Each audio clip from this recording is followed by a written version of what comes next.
Greetings and welcome to God Save the King. My name is Tim Kais, and as usual, you can listen to God Save the King on the Truth Be Told radio network every Friday night at 10 p.m. Eastern. There are some great ways that you can listen to the Truth Be Told network.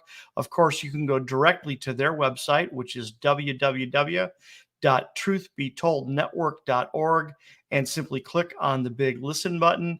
But you can also use any smart device. So that, of course, includes your telephone. That's a smart device. And as well as Alexa, Google, and Apple home devices on a variety of apps, the Android app, the MyTuner app, Wi-Fi radio, TuneIn radio, and all kinds of great options like that. And of course, you can also simply dial in on your phone. You can dial in 641-741-2866 or 717-567-4977 and listen to the Truth Be Told radio network. So thank you for listening. Once again, my name is Tim Kais, and this is God Save the King. And, we're still in the quote unquote holiday season right now. I mean, it is this show is going to air on New Year's Eve, right? So 1 week later than quote unquote Christmas Eve, and 6 days later, or so, how is it, however you want to count, 6-7 days later after quote unquote Christmas Day, which is the traditional day that the majority of Christianity, I guess, right? Probably shouldn't say it quite like that. I talked to a man the other day. We were just discussing it in general, and ran into a pastor of a church, and I brought up, the fact that Jesus wasn't born on December 25th. He goes, "Oh yeah, I know." Right. So it's actually more widely known than we sometimes realize, but nonetheless, it is, traditionally celebrated on December 25th, but this is nonetheless the primary emphasis of the God Save the King project is the fact that by even traditionally placing his birth date on December 25th, we miss things that frankly are really quite important. This is not an issue of it doesn't matter. Okay. You get a lot of people who say, well, who cares if it was June 17th or, July 22nd, or October 4th or December 25th. What does it really matter? Well, it matters a great deal, actually, especially when you understand the Jewish background of when he really was born, the equivalent of September 11th, 3 BC, which was the first day of Tishri on the Jewish calendar. And that actually makes a tremendous amount of sense that he would be born on that day. But we're going to save that for another day and another time. There's some stuff I want to talk about today. I want to talk about a couple of just kind of miscellaneous facts because they're fun. But then I actually want to take a look at where did the December 25th date come from? Now, a lot of people are already somewhat familiar with this argument, and we will talk about the connection to pagan winter solstice festivals, but it's probably going to surprise you that that's not actually where that came from. That was a later addition to the December 25th riddle, the December 25th conundrum, if you want to put it that way. But what I want to start with tonight is just a little bit of a fun fact, which is the fact that I live in southeastern Pennsylvania. Okay. So right up the road from me is across the Delaware River is Trenton, New Jersey. And Trenton, New Jersey, of course, is famous for the Battle of Trenton during the American Revolution. And most of us know about the Battle of Trenton in the American Revolution because this is the very famous Washington crossing the Delaware, the very famous picture of the boats and crossing the river in this horrendous storm. And this storm took place on Christmas night. So not Christmas Eve, but Christmas night. In other words, the night of December 25th, and then the morning, frankly, of December 26th. The battle itself is basically designated as actually December 26th. But there is a reason that George Washington chose this date. There's a variety of reasons, but one of the reasons was because the British and most importantly, the German Hessians that were occupying Trenton, they celebrated Christmas. They celebrated the birth of Jesus Christ on December 25th, which meant they were likely to have eaten too much and drank a little too much. And what a great opportunity to take advantage of them in battle. And the Americans tended not to celebrate, quote unquote, Christmas. We didn't tend to do that. Okay.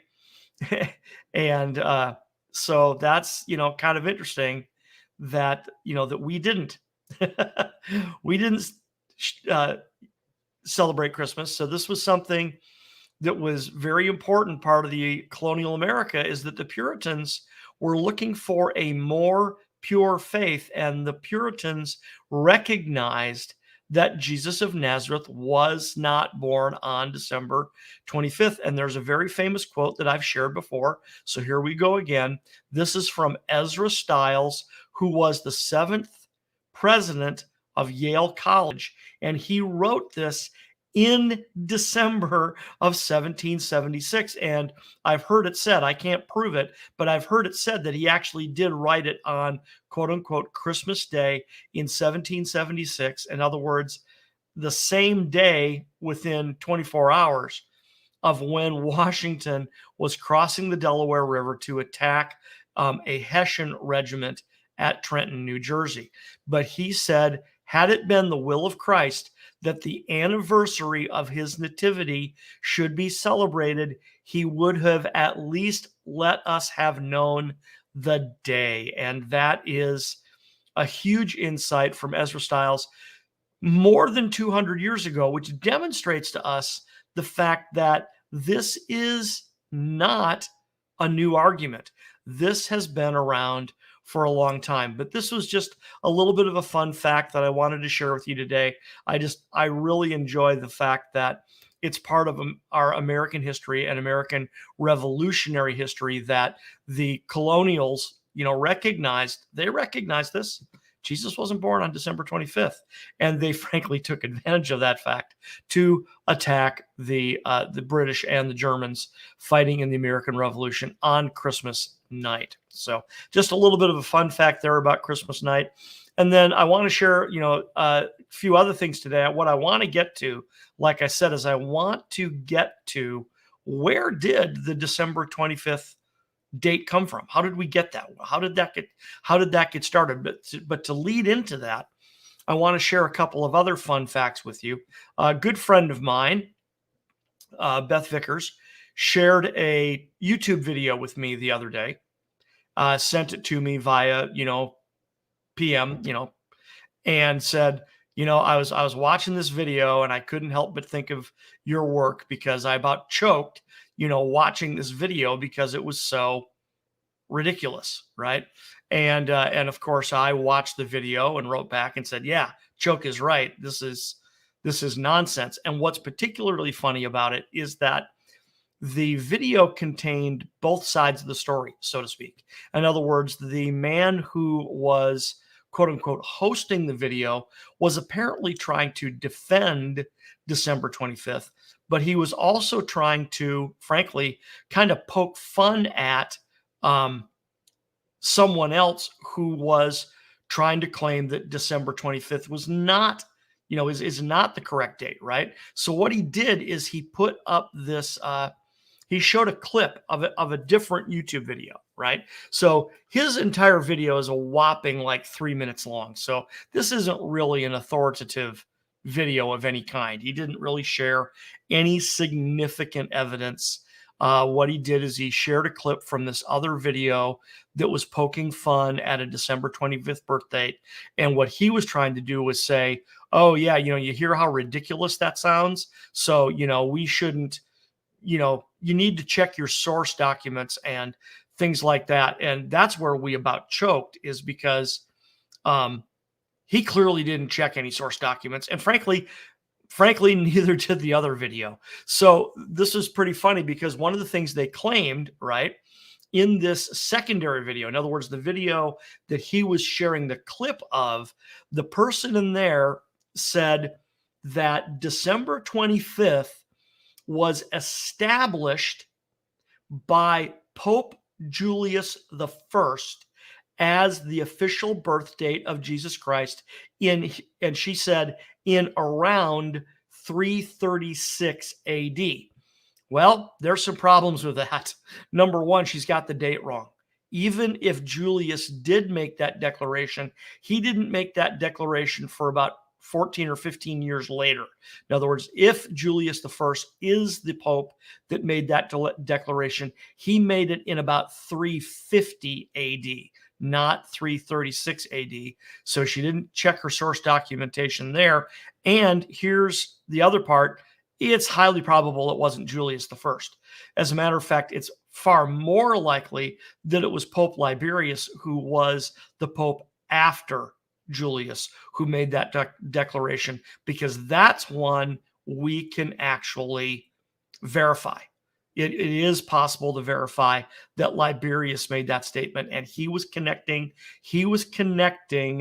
the Feast of Saturnalia with the birth of Jesus on December 25th. And he did that, I think, in 354 AD, if I remember the date correct. But that one has far better documentation than the notion that it was Pope Julius I who did it, something vaguely resembling, 3 or 4 years earlier, if he legitimately did it, and then 14 or 15 years earlier, as claimed by this video. But here's the thing. We can't prove that Julius did that. Not even close, as a matter of fact.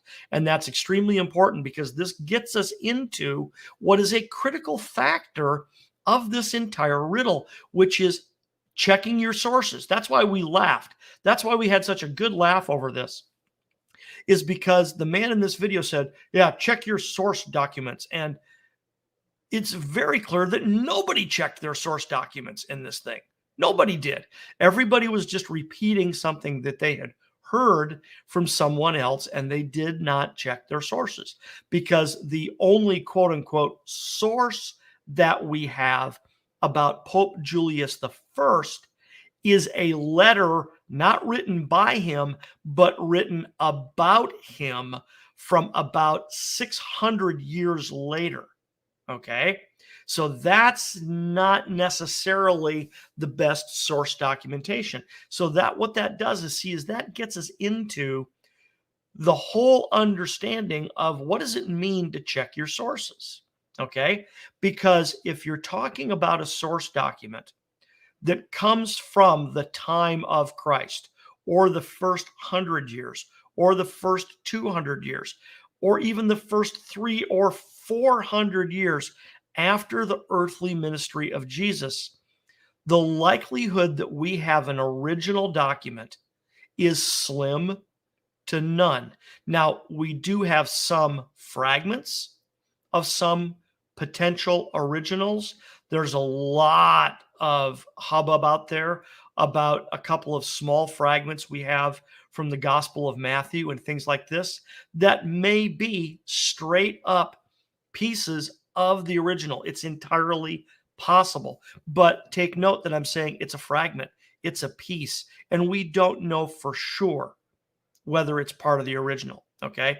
But this brings up a very important point, because the skeptics will try to point out, well, we don't have the original. And they're correct. They're not wrong with that when they say we don't have the original. But the part they're missing is we don't have the originals of anything that old. Nothing that old that we have the originals. The only times when it comes to ancient documents that we have proper records of these things that we can verify with any type of authority is when they are literally, quote unquote, etched in stone. Okay. If they were etched in stone, or if they're written on a metal cylinder, okay, or maybe on a clay tablet, now we have something we can rely on. But if they were written on paper, if they were written on papyrus, paper decays. And therefore, if it was written on any form of paper as the original document, it is long gone, because either it was lost or decayed, or both, which is why these fragments become so interesting if we can legitimately dig up a fragment from, 50 AD or 60 or 70 AD, which is comparatively an extraordinarily short period of time following when, Jesus's earthly ministry, which would make that extremely important. But what that gets us into, and this is why I bring up the thing about Pope Julius and about the fact that the only record we have about him is a letter written about him from about 600 years later. Okay. That doesn't mean that this letter is automatically wrong, but it brings up some very important points. Number one, 600 years. That's a long time. That is a long, long time. That is way more than long enough for error, right? Or myth, right? Or just storytelling to get into the picture. And I've quoted this before. There's this great quote in Peter Jackson's treatment of the Lord of the Rings trilogy. And it's at the beginning of the very first movie where Lady Galadriel is narrating the introduction. And she makes this statement that history became legend and legend became myth. And it doesn't take very long for that to happen. You don't need more than a couple of generations for history to become legend and then legend to become myth. And then once that myth takes root, it takes off and people stop questioning whether it's accurate anymore. I mean, the entire Christmas story as we understand it, right, is exactly that. It's a myth. It's not the real story. Okay. Now there might be little bits and pieces that are accurate. Yes, Mary and Joseph definitely traveled from Nazareth to Bethlehem. Yes, the shepherds visited the Christ child while still wrapped in swaddling clothes and lying in a manger. So some of the very, very basic facts are accurate, but the whole thing about, like I've pointed out many times, did Mary ride a donkey? Really highly unlikely. Was he born on December 25th? No, he wasn't. He was born in the fall. Shepherds don't watch their flocks in open field in the winter. We know that, right? The Magi were not there the same night. We're going to talk about that because that actually has bearing on what we're going to talk about tonight, is the fact the Magi and the shepherds weren't there at the same time. So once again, when you set up your nativity scene and you make it all nice and symmetrical, as we've joked about many times, that's really not what it looked like, okay? So anyway, Jesus wasn't born on December 25th. Foundational concept of God Save the King. How did we get this theory to begin with? And then in light of what I was talking about is that you have these documents that are much later than the original, okay? So once again, just to repeat really quickly here about Julius I, in this video that I'm making fun of, the man shared a clip from another video where a woman was mocking December 25th because of its connection to pagan winter solstice festivals. And like I said, we will talk about that in a minute. But so he was making fun of that, frankly trying to defend December 25th. Now, he didn't really share any evidence. He did not share the evidence himself. He simply said, check your source documents. But when you check, here's my whole point. When you check the source documents that are being referred to in this specific argument, they're junk. They're just not very good at all. We have a very brief reference about the possibility that Julius I made a declaration in around 350 AD declaring December 25th as the official birth date of Jesus Christ. That's it. It's speculation. Okay, we do not have good, solid, corroborative evidence that tells us either that Jesus was born on December 25th or that Julius was acting on solid evidence. We have no way of proving this, right? And as I've mentioned many times, if we were sitting in a court of law and listening to this evidence be presented, we would be required, according to the rules of evidence, to not reach a conclusion that Jesus was born on December 25th from such weak evidence. Now, let's take it the next step here, because this is where, frankly, in my opinion, this is where it gets kind of fun, is why, theoretically, was Julius addressing this issue, and why was Liberius addressing the issue, who was the next pope, who's the one who most likely actually did declare it the official birth date of Jesus Christ. Well, the reason either of these popes, specifically Liberius, the one who most likely did it, was because he was settling a dispute. He was settling a dispute about what was the actual date of Jesus's birth. Was it December 25th or was it January 6th? Because in different portions of the Roman Empire in the 4th century, from the late 3rd into the early 4th century, they had developed independent traditions. There you go. They had developed independent traditions about when Jesus was born. So in the Eastern Empire, they believed it was January 6th. In the Western Empire, they believed it was December 25th. And therefore, there were bishops all over the Roman Empire asking the Pope to settle the matter once and for all. So the rumor is that it was Julius I who made the declaration, but in reality, it was probably more likely Liberius who made the declaration in approximately 354 AD, declaring December 25th the official birth date of Jesus Christ. Now, so there's an official declaration, but from everything we can tell, that was a pretty,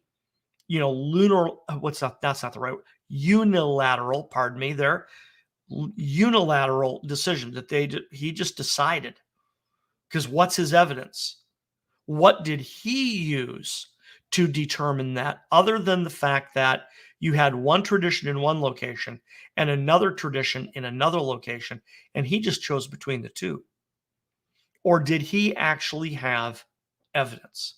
And if he did have evidence, what was it? Well, the bottom line is we don't know, because they didn't tell us. There's no record of Julius, citing evidence, and there's no record of Liberius citing evidence. So where did they get it? Where did they get this idea from?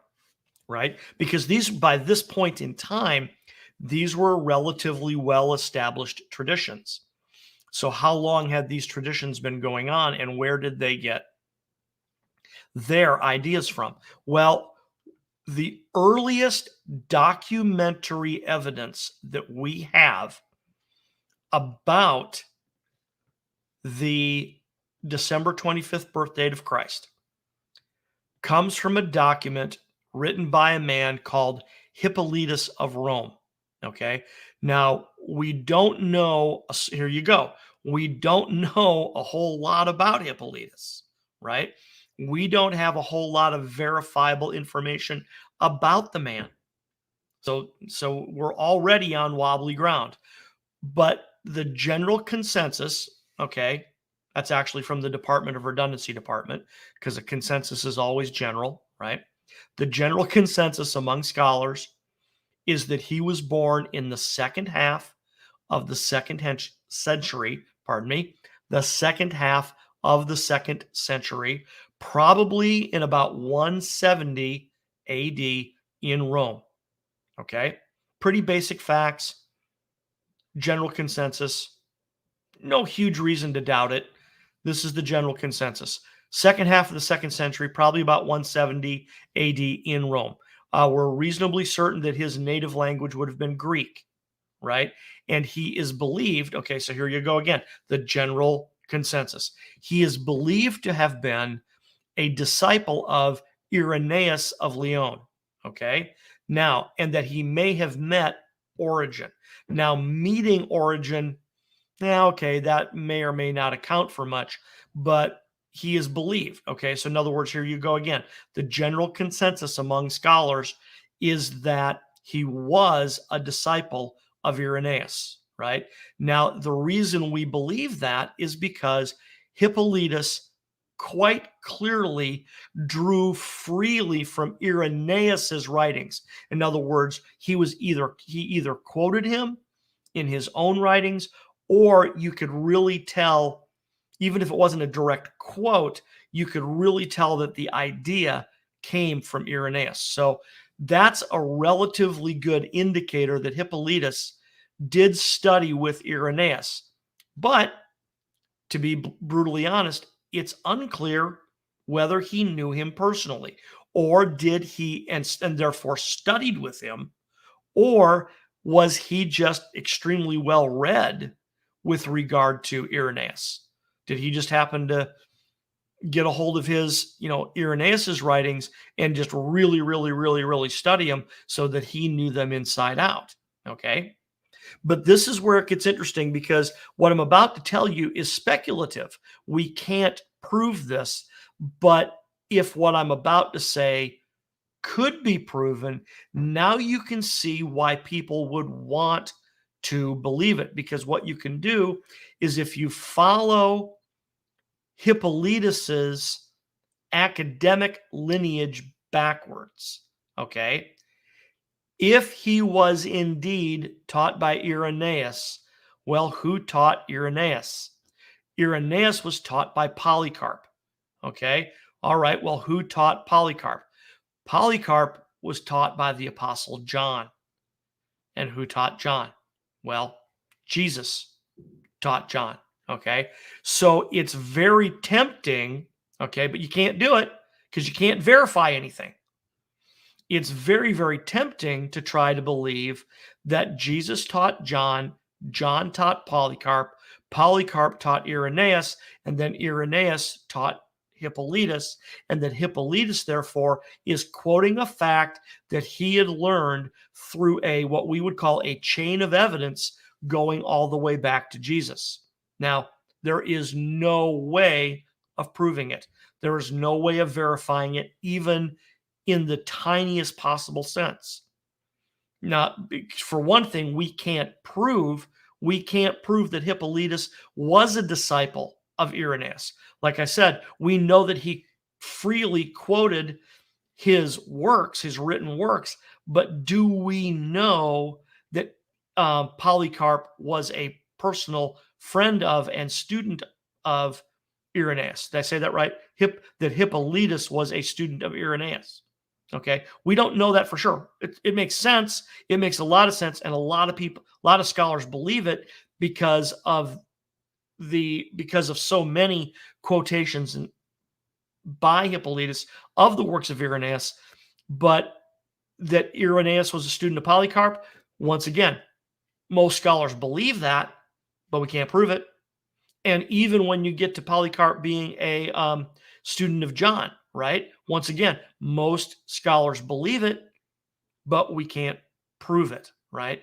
So it is tempting. Like I said, it is extremely tempting, given this possibility of what looks like a chain of evidence from Jesus to John to Polycarp to Irenaeus to Hippolytus, that Hippolytus was frankly quoting, or at least citing, information that had been passed down in this really, really reliable chain of teachers to student, teacher to disciple, teacher to disciple, teacher to disciple.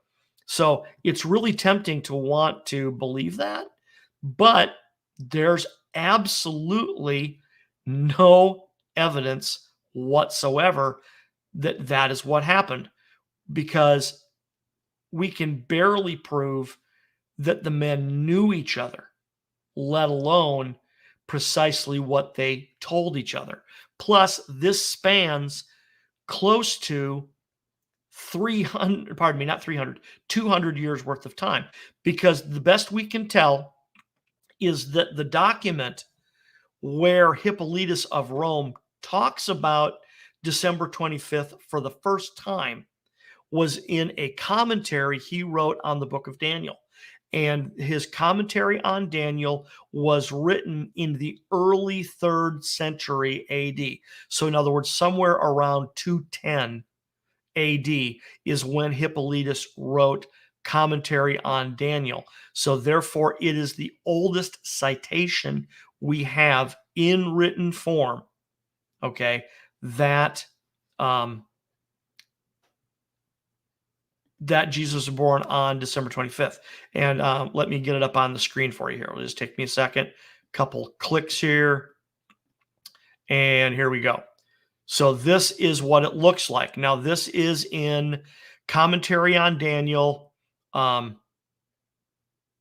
book 4, chapter 23, verse 3, quote unquote, right? It says, "For the first advent of our Lord in the flesh, when he was born in Bethlehem, 8 days before the calends of January, the 4th day of the week, while Augustus was in his 42nd year." So that is the citation from Hippolytus's commentary on the book of Daniel.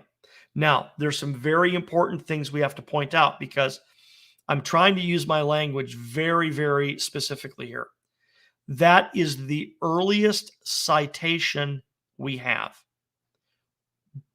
Basically 210 AD, right? Now that's 170, 180 years after Jesus walked the earth. That is way more than enough time for error to get in. So you're nowhere near close enough in number of years to simply say, "Oh yeah, well that's close enough that it's reliable just on that fact alone." No, it's not. It's nowhere near close enough. If you can draw a comparison and say, okay, well, what was something that happened in our nation's history 170 or 180 years ago, right? So do the math. It's 2021, the last couple of days of 2021. If you do the math and you go back 170 years, right, that is 1850. Okay. So even if I want to, so go plus or minus 10 or 15 years, go back to about 1835 or as recent as 1865, stuff in the Civil War. Now, we do have a lot of accurate records from the Civil War, but man, that's a long time. That's a long time. That's a long time for facts about that time to be properly transmitted and understood 165 years later. And then especially trying to put it in context is really rough. But anyway, let's move on here. So number one, the point is that's just a long time. It's just a straight up long time.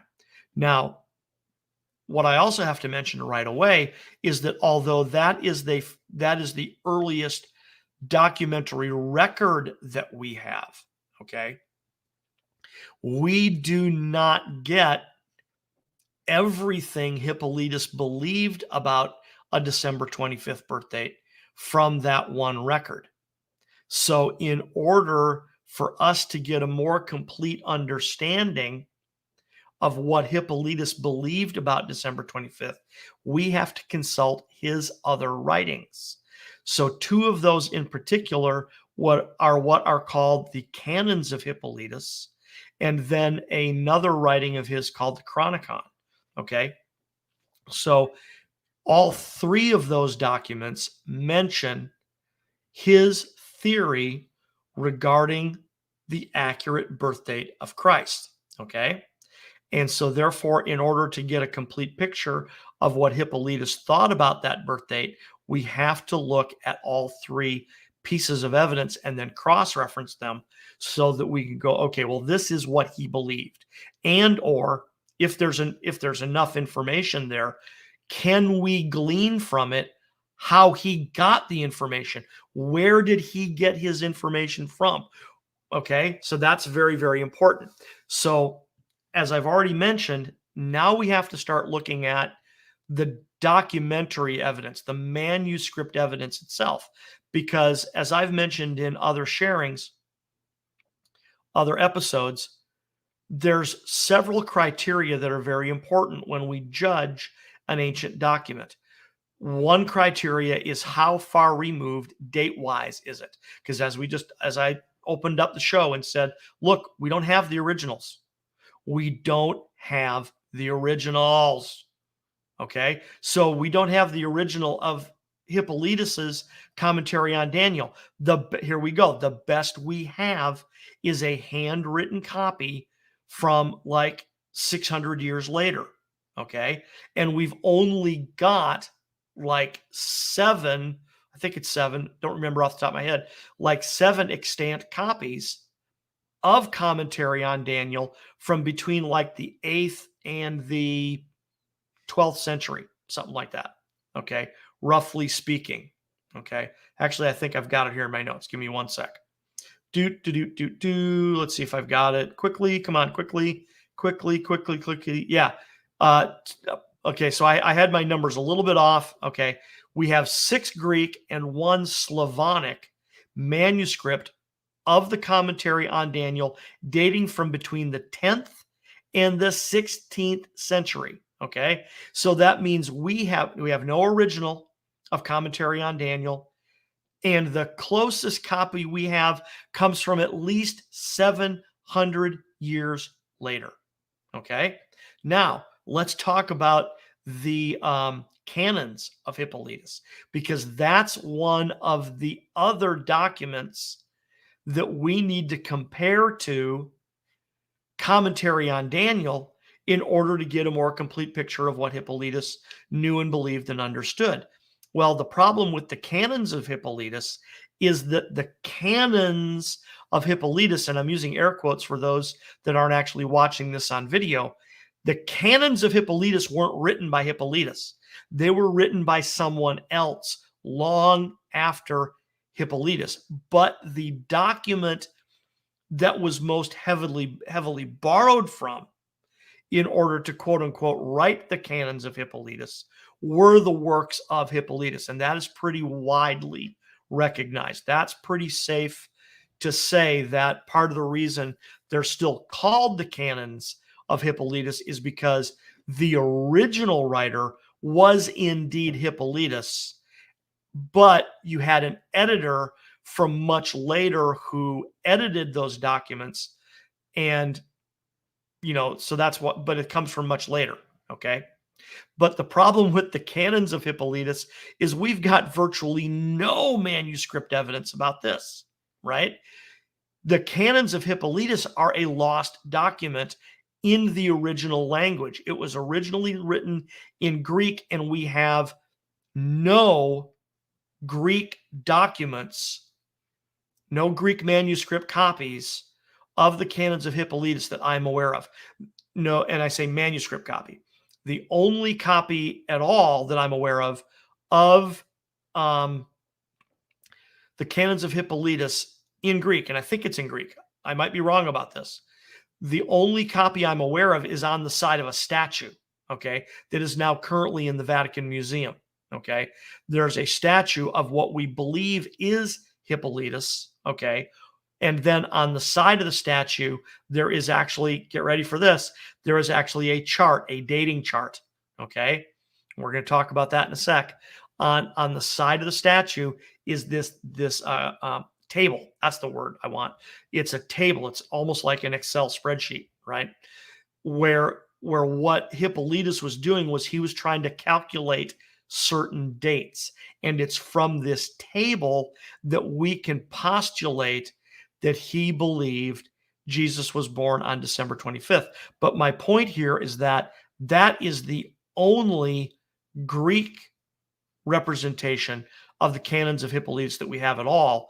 And the only extant copies we have, I'm trying to remember if it's a Slavonic copy or a Coptic copy, but we've got like one copy of the canons from, like, again, 600, 700, 800 years later in a completely different language. Okay. So this is really important when we consider the primary rules of documentary evidence. Rule number one is how long after the original theoretically was it written? Was it 50 years later, 100 years later, 500 years later, 1,000 years later? Because the longer that period of time, the more likely that error or even just simply adaptation could have entered in, because you could have had a scribe, right? Because, and we know this happens. We know that oftentimes a scribe will be hand copying a document and he encounters what he thinks is an error and therefore he corrects it. Okay. And this reminds me of the fact that when police interview witnesses of a crime, they expect minor discrepancies. Okay. When they interview witnesses of a crime and all the witnesses have the exact same story, that's when they know they've got a farce on their hands. That's when they know they've got a problem, is when the stories match up too precisely, right? So when the police interview witnesses and there's minor discrepancies, they're like, okay, that's no big deal, right? So a very minor discrepancy, that isn't a big deal. So we can acknowledge the fact that, okay, so maybe a later scribe corrected an error, right? Because you're talking about the calculation of dates here. And the calculation of dates back then was a ginormous mess. All you got to do is get into this type of research and try to transpose some of these dates. Oh my God, it's not easy to try to be accurate. And therefore, let's see if I can say this properly. You actually can't be too picky. Okay. You can't be too picky about certain information precisely because there could have been a rather inconsequential error. So, as a matter of fact, let me put the quote back up here, right? See, I want to take a look at this again. Take a look at this quote. Notice that it says, for the first advent of our Lord in the flesh, when he was born in Bethlehem, 8 days before the calends of January, on the 4th day of the week. Okay. So that suggests that it's a Wednesday, right? That suggests that it's a Wednesday. And also, when you look at what Hippolytus believed and what Hippolytus calculated, let's see if I got it in my notes here. I think that corresponds to the 20 to 29 AD.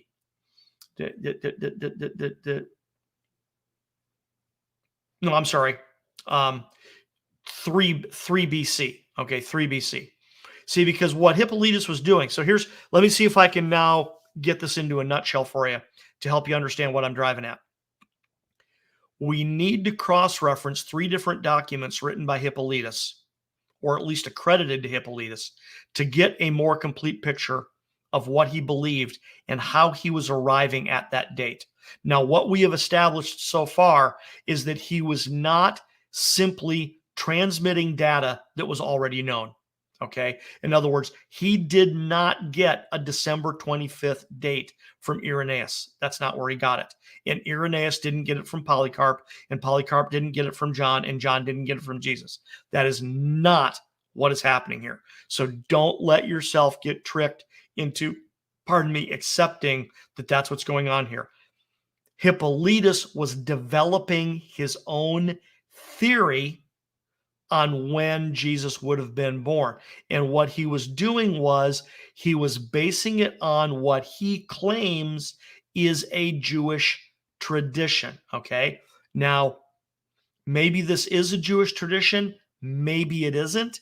But once again, I'm talking about established evidence here. We're talking about looking at the evidence, treating the evidence as if we were in a courtroom, right? Because that's the proper way to do it, right? Because historical evidence and courtroom evidence are virtually identical. The rules for how that works is virtually identical, right? So would this stand up in a court of law? So what Hippolytus's theory was, is he was basing his theory on the birth of Christ, on the theory that, okay, Well, here, as a matter of fact, let me get I can't put this up on the screen because I didn't make a slide of this yet. But let me read you the full quote, okay? Because that's not the full quote. Here is the full quote of Commentary on Daniel, Book 4, Chapter 23, verse 3, right? For the first advent of our Lord in the flesh, when he was born in Bethlehem, was December 25th, a Wednesday, while Augustus was in his 42nd year. But from Adam, in other words, he's dating the birth of Christ from Adam. Got it? For the advent of our Lord, first advent of our Lord in the flesh, when he was born in Bethlehem, was December 25th, a Wednesday, while Augustus was in his 42nd year, but from Adam, 5,500 years. Okay? So this is very important because what Hippolytus is doing is he's telling us where he's getting his theory from. And where he's getting his theory from is from an apparent Jewish tradition that the Messiah, here you go, would be conceived on the anniversary of the creation. Okay? Follow that? Okay? The apparent Jewish tradition is that the Messiah would be conceived, not born, conceived on the anniversary of the day of creation. And that day was actually Passover. That Passover was the day of creation. Okay. Right. Now, how that works, I'm not exactly sure. Right. Because, like I said, a lot of this stuff of comparing calendars is really goofy. Right. But the belief is that God created, right, began creation on the day of creation, was Passover, which according to the reckoning on the Julian calendar, Julian calendar, because then was transposed into the Gregorian calendar later, right? See, and that's a problem. That's a huge problem because the Julian calendar, which was the adjustment that Julius Caesar made to the Roman calendar throughout the Roman Empire, Julius Caesar set that down in 44 BC on how that was supposed to be practiced. But ironically, it was practiced in error for many years. So by the time you get to the time of Hippolytus, there had been corrections made to the Julian calendar. So, man, what a mess. Okay. So, but the point being here is that Hippolytus believed that the Messiah would be conceived on the anniversary of the creation, and that the date of creation was March 25th, which was also Passover, which was also the vernal equinox. Okay? And that therefore Jesus was born 9 months later on December 25th. Okay? So my point here, the whole point I'm getting at, is that Hippolytus's theory for when Jesus was born is exactly that. It's a theory. Okay? It's based on an apparent Jewish tradition. Okay? Where does that Jewish tradition come from? Right? Where does that Jewish tradition come from? I haven't seen it. Okay. Now, if you're listening to my video and you know where that tradition came from, if it's from the Midrash or, let me know because I want to know, because this is an ongoing project where we are endeavoring to follow the evidence. But the evidence that I'm aware of, okay, is behold a sign and wonder in heaven, a woman clothed with the sun and the moon underneath her feet, and on her head a crown of 12 stars. And she travailed in pain, waiting to be delivered, and she brought forth a man-child who was to rule all nations. Revelation chapter 12, verses 1 and 2 describes an asterism in the heavens that is connected to the birth of Christ. Okay, now that's right out of the Bible. Now, you may believe that's a pretty radical interpretation of those verses, but at least there's my source right there. Plus, I'm cross-referencing that with Genesis 49:10, that the scepter shall not depart from Judah, nor a lawgiver from between his feet until Shiloh comes. That is also an astronomical reference, and it's in the same sky as Revelation 12:1 and 2. They occurred at the same time. Okay, so that's the mouth of two witnesses, right? Now, that's a biblical way of looking at it, but at least I'm citing my sources and telling you how I arrived at the conclusion I arrived at. Whereas we're sitting here looking at this, right, and going, okay, maybe there's some really great insight here. Don't know that for sure. Maybe we should be rethinking our calculations, but I'm going to need more than a theory by Hippolytus based upon a Jewish tradition that the Messiah would be conceived on the anniversary of the creation, and that the creation was March 25th. Therefore, he was conceived on March 25th, and therefore he was born on December 25th. Okay, right? And it goes further, because the quotation from Hippolytus in Commentary on Daniel goes on to say that he suffered. In other words, he died. Jesus died in his 33rd year, 33 years old. I take that back. In his 33rd year, also on Passover, right? March 25th, which he says was a Friday, in the 18th year of Tiberius Caesar. Now, when you try to pinpoint these all down and do the math, it doesn't quite add up.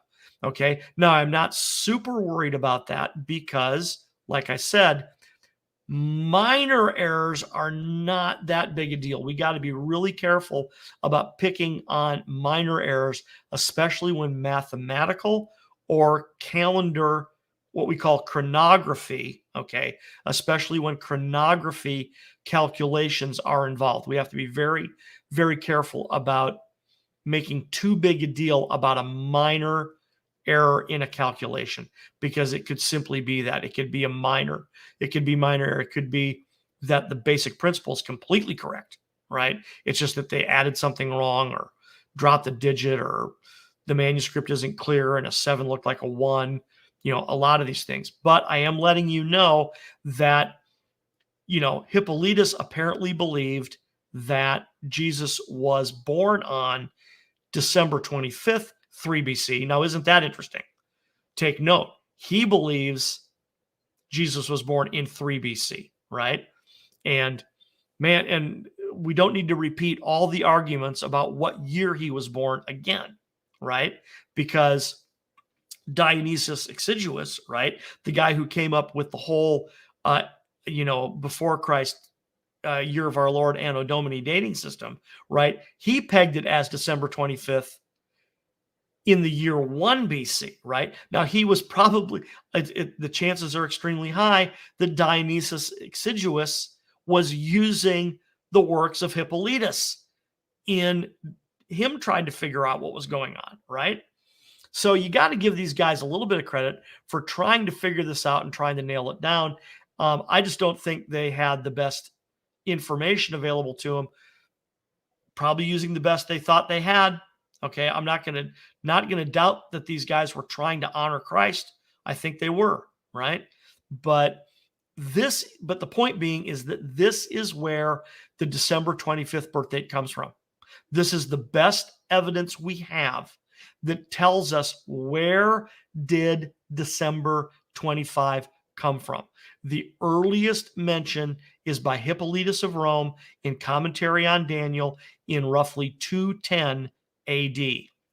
And he got the date not because it was a transmission of evidence handed down from earlier, more authoritative sources.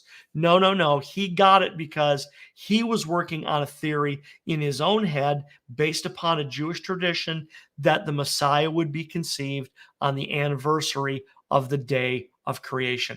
That's where he got it from. And then we'll wrap up with this. I said we'd talk about it, and we didn't really. It is many years later. It's when we get to the middle, and see, when here we go. This is the final statement here. Hippolytus made no connection to the pagan festivals that were celebrated on the winter solstice. He connected it to the winter solstice, but not to the pagan celebrations. That didn't come for another 150 years. It was in the middle of the 4th century, now that at least the notion of a December 25th birth date had become popular for 100, 125, 150 years. That was when either Pope Julius or Pope Liberius stepped in, and Pope Liberius absolutely connected it to the winter solstice pagan festivals. He made the connection, right? Now, does that mean they were trying to, like, for lack of a better word, co-opt December 25th and turn it into a Christian festival instead of a pagan festival? Not precisely sure. Good arguments can be made either way, right? That if you've got a lot of your followers, quote unquote, that are converting from a pagan background, well, why not give them an option that is extremely similar to what they already know and understand? That's just human nature, folks. And if it offends you, I'm sorry, but that is human nature. And the fact that very high-ranking church authorities would think like that, sorry, but they can and they will and they do, right? But once again, so here we go. We're going to wrap up. Hippolytus of Rome is the first ever mention of December 25th. He was doing it based on trying to make a calculation based on the creation of the world, and that Jesus, or not Jesus, the Messiah, quote unquote, would be conceived on the anniversary of the creation of the world. It had nothing to do with the winter solstice initially. That came later. Okay. So a lot of fresh insights into how, we got the December 25th birthday to start with. It's not based on rock solid evidence. It just isn't there. So thank you for listening. My name is Tim Keyes. I am the host of God Save the King. Wrapping it up here, you can listen to God Save the King every Friday night on the Truth Be Told Radio Network at 10 p.m. Eastern. Go to www.truthbetoldnetwork.org and click on the big listen button to listen to God Save the King every Friday night at 10 Eastern, or a lot of the other great shows on the Truth Be Told Radio Network. Thank you for listening, and we'll see you next time.